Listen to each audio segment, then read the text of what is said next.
All right, our next speaker, Giuseppe Brizio, is the CISO of EMEA at Qualys. Giuseppe is a seasoned business operation executive with significant experience, including delivering ISO 27001 certified security and compliance government framework to FMCG companies and ensuring risk reduction, risk exposure to the financial and reputational damage. Giuseppe joined Qualys in July 1st, 2020 as Chief Information Security Officer in EMEA. He previously worked at Nestle Food and Beverage World Leader in executive leadership roles in various business areas: information systems, security, and compliance, business services, supply chain, mergers and acquisitions. Giuseppe's business technology knowledge and experience contributes to further develop Qualys's leadership, position, and sustain its sustainable strength and profitability and growth.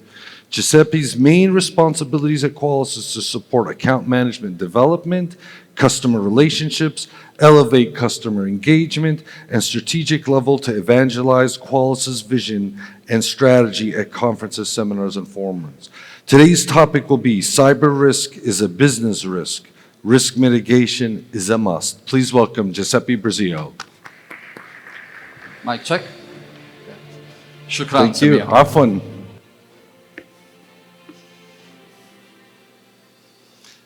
Salam alaikum. Good morning, everybody. So, my name is Giuseppe, and first question for this session, and I'll let you guess my nationality. Just pay attention to my first name. So I'm here today to talk about risk. Just before starting to talk about risk, I'd like to briefly mention that actually I moved to cybersecurity coming from the business. So I'm a living and breathing example of this move from business to cybersecurity. This is possible, and actually is an exciting move. So I like to start. I was used to use analogy, images, metaphors. In my previous role, we used to use some examples related to risks, just to illustrate and visualize. For those who are familiar with motorsports, for instance, there is a guy called Mario Andretti. This is a second hint for my nationality, but I'm not American. And they was used to say, when a driver feel under control, it's simply because he's not taking enough risks to get faster. So it's that kind of example we use my boss and say, do you feel under control? If he says yes, I say, look, you might not take enough risks to deliver superior performance, to deliver higher objectives from a business standpoint. So risk was and is and will always be a key matter for organization, businesses, individuals. So risk mitigation and building resilience is an ability that is a clearly competitive advantage. So we do live in a risk-based world, by all means. Oh, let me build this up. Just have a look on the right-hand side. That's a global business risk barometer from Alliance, which accounts to 2,650 risk management experts across 89 countries, covering 22 industries. So no wonder that the cyber incidents is the top one. You can see similar, actually, statistics surveys from World Economic Forum and so on. Why is that? Well, we live in a digital world. We live in a software-defined world. We live digital transformation day in, day out. It will come to a point where it will be hard to distinguish between physical life, digital life, with all the augmented reality, the virtual reality, the extended reality. So let's have a quick definition about risk. What is risk? A definition, pretty simple, 5 words, is the effect of uncertainty over objectives. Let me repeat that one. It's effect of uncertainty over objectives. This is not my definition. This is the ISO 31000 definition. Another one that I found particularly interesting is the one that says, is the probable frequency and magnitude of an undesirable outcome. So the probable frequency and magnitude of undesirable outcome. What does that tell us? It tells us that there is a duality in here.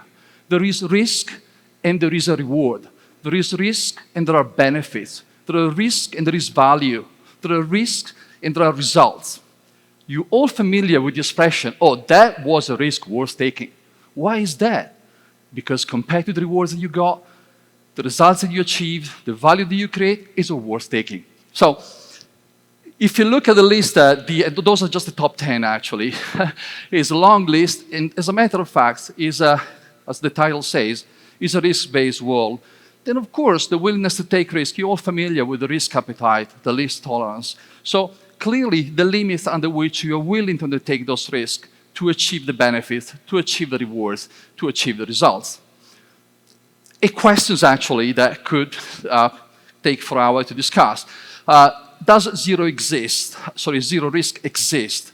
Different school of thoughts, different views, different approaches. Ultimately, well, it does, as long as you're willing to give up the benefits, to give up the rewards. If you want to avoid the risk, you need to step away from the benefits of the rewards that the action, that situation, that decision could bring along. Okay? Just think about the technology that we have with objective connected objects, with smartphones, with OT, with IoT, and so on. If you want to have zero risk, we need to step away. But are we willing to basically avoid or actually not taking advantage of those benefits? Now, cyber risk business awareness. For me, based on my business experience, ultimately, just to get it very short and very straightforward, business is about risk management. We've been hearing yesterday, of course, business is about value creation, for sure, but it's about minimizing risks. Usually, the higher is the risk, the higher should be the reward behind the risk. Okay? That's the simple equation. But then, of course, it goes back to your risk appetite, it goes back to your risk tolerance, and so on. Business boards, ultimately, very much engage on cybersecurity more and more nowadays. Why? Simply because we have more and more digitally enabled business model. That's the digital transformation. So people saying, you know what? You think you are halfway through? We're just the beginning. Literally just the beginning. So there are some analysis making that I think it's Gartner's and other research, market research companies, but basically say by 2025, give or take, 40–50% of the board will have a cybersecurity steering committee supervised by a qualified board member, give or take, depending on the industry, depending on the size of the company, and so on. Okay? So that's clearly a business matter. And what the business really wants to know is what are those risks? We heard here talking about the likelihood, the impact of those risks, but most importantly, what we're going to do about it. So we can accept the risk, luckily enough, it fills into our risk appetite range, or you can avoid the risk, as I said before. Are you willing to step away from benefits, rewards, results, advantages that that situation, that action, that decision could bring along? Or you can transfer the risk. Interesting enough, okay, we could discuss this for quite long, but you can't really transfer the risk. Well, you can transfer part of it. You can transfer the financial side of it with a cyber insurance. But most of the time, it's not even the full financial risk that you have. But you can definitely not transfer the regulatory risk, the compliance risk, the reputational risk. Those risks won't leave you, okay? And what happens most of the time that we go for risk reduction. We go for risk mitigation. We go to minimizing the risk. That's basically what it's about. So when it comes to risk-based approach to cybersecurity, as I say, cyber risk is a business risk. We know what the dynamics are in business for risk management. The guiding principle that has to be applied is risk-based approach to cybersecurity. So it's the risk-based approach, the guiding principle that has to be applied. Similarly, like risk management is applied to business overall. And the fundamental questions: what are the risks? Quantifying them, likelihood to happen, impact on the business, and most importantly, what we're going to do about it. Super important. So cyber risk, same path, same process, same flow. Clearly, you need to identify those risks, quantifying them, scoring them, because this will allow you to understand what are the priorities, what are the first one to tackle, first, second, and third. Why is that? I mean, we've been hearing, I would say, right, left, and center, that the threat landscape keep growing, that the attack surface is getting bigger and bigger, and the resources we have are limited.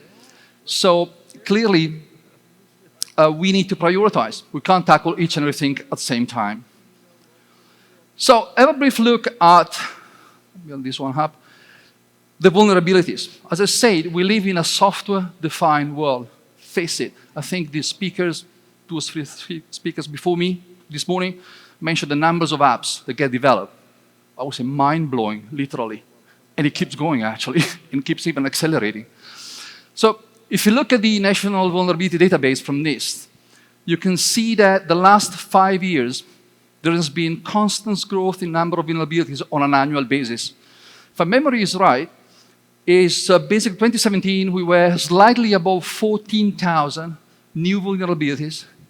So this is huge. There's been constant growth over the past 5 years to reach last year slightly above 20,000, which is again huge. If you look at this at the chart over the past decades, it's an exponential growth. So as we said, threat landscape keep growing, attack surface keep getting bigger, vulnerabilities getting higher. So not an easy life for defenders like we are. And if you look at this other slide, things are getting quicker. This notion of acceleration I mentioned before. We call it need for speed, literally. It's going so quick nowadays. We've seen several different statistics. So the time for reaction, the time to respond, the time to remediate is getting smaller and smaller to reduce the risk. Remember the one, to reduce the risk. So if you see the overall number of vulnerabilities, above 180,000, huge number.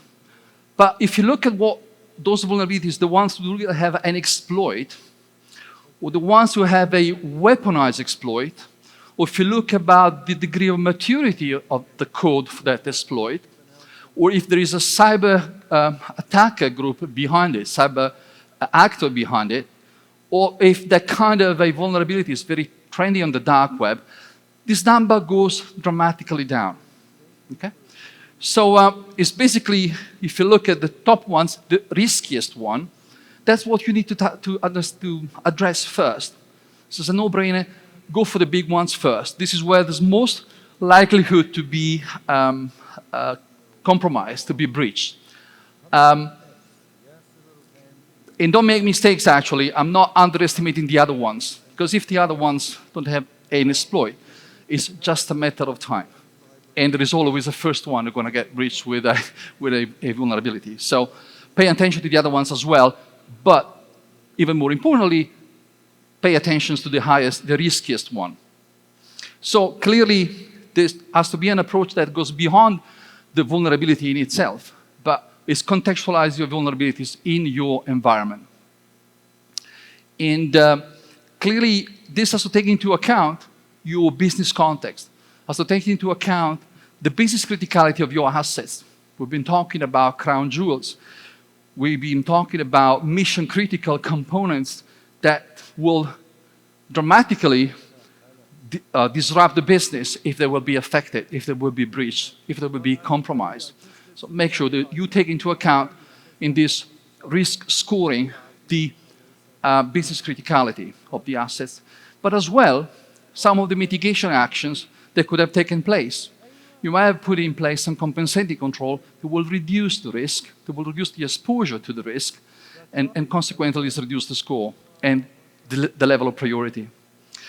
So just to sum up on this asset risk score, it's extremely important to determine the level of risk and the level of priority. So it's business criticality. So again, I mentioned very clearly, very, I would say, transparently, understand what you do have in your IT hybrid environment is paramount. We'll see it also in the next slide. But as we keep saying, the visibility is not an option. You need to have, we call it discovery, you need to understand the assets that you have on your IT hybrid environment, and you need to understand their criticality. The second one was mentioned, so the bunch of technical elements related to the severity, can be the CVSS score, plus, as we say, is there an exploit code, is there weaponized, is the level of maturity of the code, and so on and so forth. So keep understanding what the threat intelligence is telling and making conscious correlations to the vulnerabilities to understand their level of risk. Mitigation factor we mentioned. And what do we do next? Well, we have to see visually to understand where are our highest risks and where should we put our effort and our resources to reduce that risk. That's extremely important. So, of course, in this chart, you see that the red dots clearly attract the attentions, right top corner, so highest impact, highest business criticality, consequently highest impact, and highest probability to happen.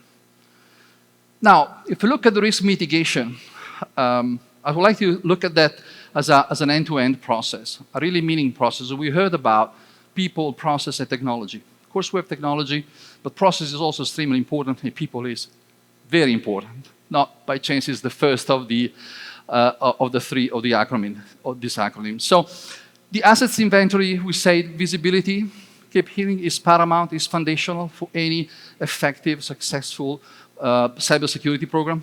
There is no security without visibility.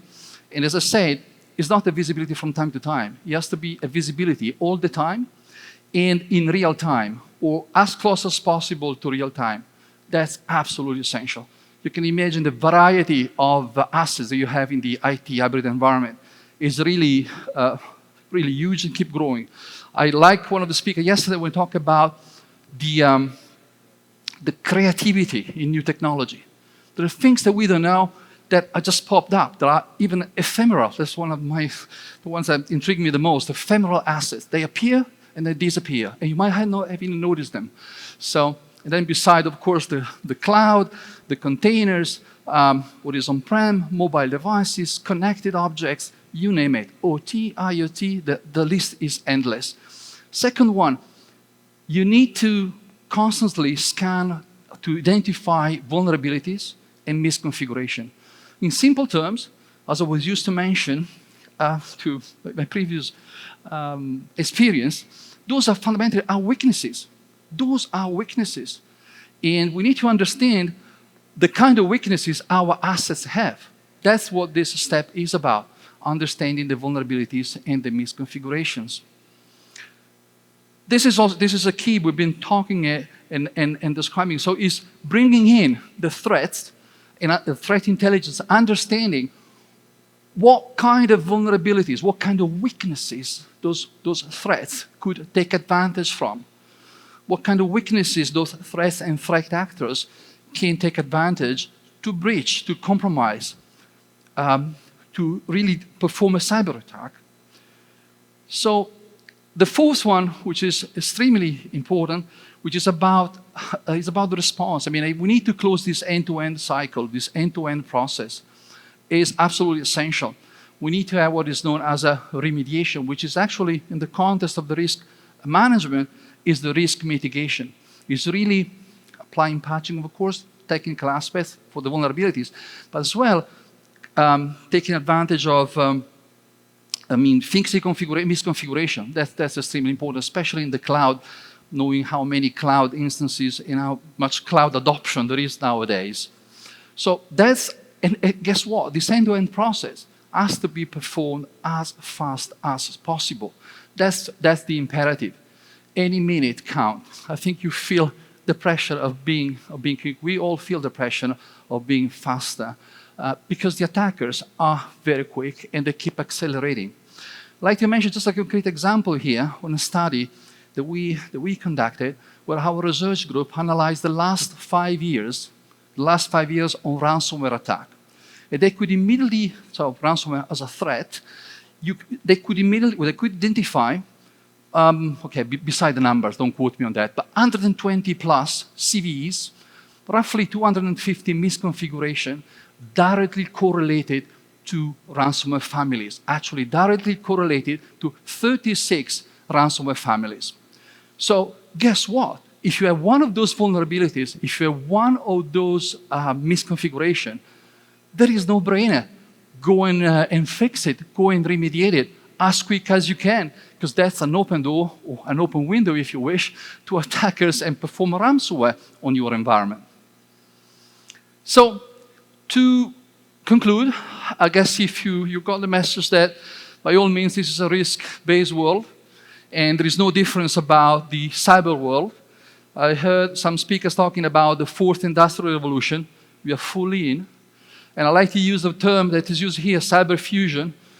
What, in a nutshell, the fourth industrial revolution is about is the fusion of the physical, digital, and biological life all melted together. That will be a hell of a journey, I can tell you. That will be super interesting, and we're already experiencing it.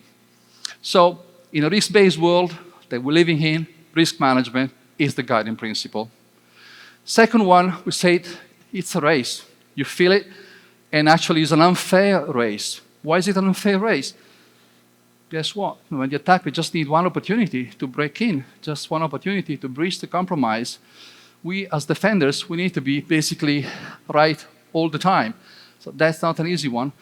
But I also like to add that, and we heard it a number of times during the thought leadership sessions, that the attackers are much quicker also in sharing, in joining forces, in communicating to each other. So let's, of course, I'm hearing this in several different conferences, let's do the effort as a defenders to join forces. I would like to give you a 3C rule. What does the 3C stand for? It's about communication, cooperation, collaboration. So easy to remember, communication, cooperation, collaboration. Really join forces and elevate the game, because they are doing it. We've been hearing it. When a vulnerability is found, the second after, or even the minute after, is spread on the dark web. So they scale up the game. Let's do the same. Time to remediate, I mentioned it. The longer it takes to mitigate the risk, to remediate the vulnerability, the higher is the chance for the attackers, for the threat actors to break in. So we have to be quick, especially on the riskiest vulnerabilities and the riskiest misconfigurations. Last but not least, we said we all struggle with resources, and we need to be quick. There is no alternative than automation, actually. And the thought on this one is, sometimes we see some reluctance or resistance in automating remediation. And I can understand that, but think it is from a risk angle perspective, on a, call it on a crown jewels actually asset.